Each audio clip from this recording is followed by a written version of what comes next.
Teman-teman, Assalamualaikum warahmatullahi wabarakatuh. Jadi tadi pertama kita laporkan ke Bapak Presiden bahwa penyakit yang disebabkan oleh gangguan pernapasan itu ada 6 besar di kita ya. Yang pertama adalah pneumonia, itu infeksi di paru ya, jadi infeksinya udah di paru.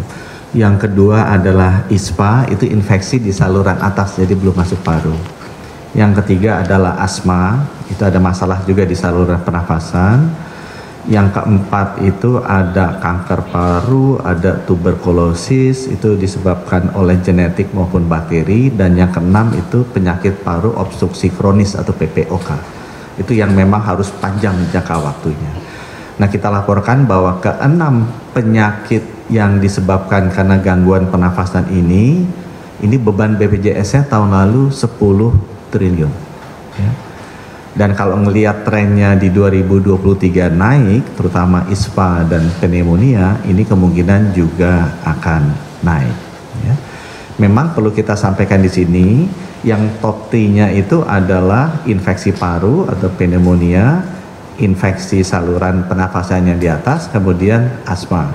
Ini totalnya sekitar 8 triliun dari 10 triliun yang tadi, yang 6. Kita juga menganalisa apa penyebab penyakit pernafasan ini. Ya, penyebabnya banyak. Nah, kita lihat salah satu penyebab yang paling dominan adalah polusi udara. Itu antara 24 sampai 34% dari 3 penyakit utama tadi, pneumonia, kemudian ISPA dan asma, itu disebabkan oleh polusi udara. Kita lihat lagi, tanya ahlinya, polusi udaranya yang mana? Karena WHO itu memberikan untuk sektor kesehatan lebih sedikit dari yang Ibu Menteri KLHK. Kita diminta memonitor 5 komponen di udara. 3 sifatnya gas, 2 sifatnya particulate matters atau barang-barang yang kecil-kecil padat gitu ya. Yang pertama gasnya adalah SOx gitu ya, sulfur tadi disampaikan bisa SO2, SO3, CO, kemudian NOx, jadi nitrogen, karbon sama sulfur. Itu yang mesti dilihat 3 di kita. Yang 2 partikelnya adalah PM10 mikro dan PM2,5. Nah, yang bahaya di kesehatan adalah yang 2,5. Kenapa? Yang dia bisa masuk sampai pembuluh alveoli di paru. Itu yang nyebabin kenapa pneumonia itu terjadi. Itu sebabnya kalau di kesehatan memang kita melihatnya di PM2,5. Karena ini yang bisa masuk sampai dalam kemudian menyebabkan pneumonia yang memang di BPJS ini paling besar. Nah, kita juga melaporkan ke Bapak Presiden, itu WHO kan merubah terus standarnya. Nah, sekarang standarnya baru diturunkan lagi oleh WHO. Jadi lebih diperketat lagi oleh beliau, oleh WHO itu sekitar 2 bulan yang lalu. Jadi ada guidance lagi WHO mengenai standar-standar dari polusi udara yang harus dipenuhi untuk menjaga level kesehatan masyarakat.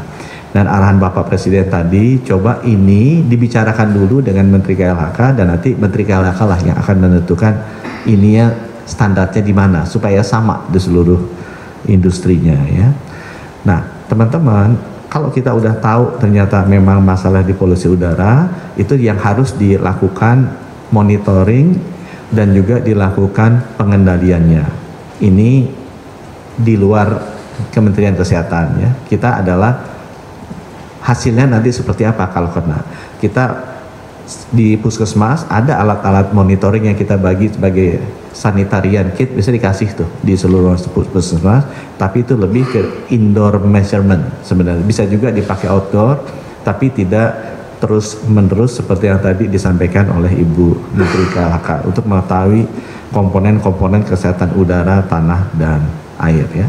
Nah, di Kementerian Kesehatan sendiri sudah tadi kami laporkan, Pak, ini kondisinya seperti ini gitu ya, kesehatannya, apa yang harus kita lakukan.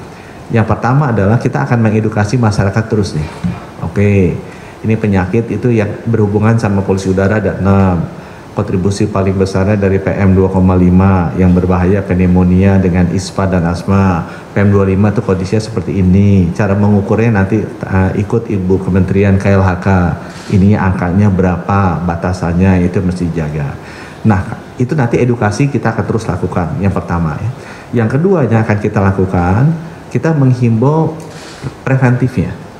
Jadi kalau teman-teman nanti berdasarkan laporan dari Ibu Menteri itu tinggi polusi udaranya, kita menyarankan standar maskernya apa. Karena itu bisa diblok dengan masker, tapi maskernya mesti yang KF94 atau KN95 minimum, yang memiliki kerengketan untuk menahan particulate matters 2.5. Karena yang bahaya tuh yang 2.5, dia bisa masuk paru. Dia bisa masuk pembuluh darah paru karena saking kecilnya ya, dia fine. Jadi perlu masker yang kelasnya KF94 atau KN95.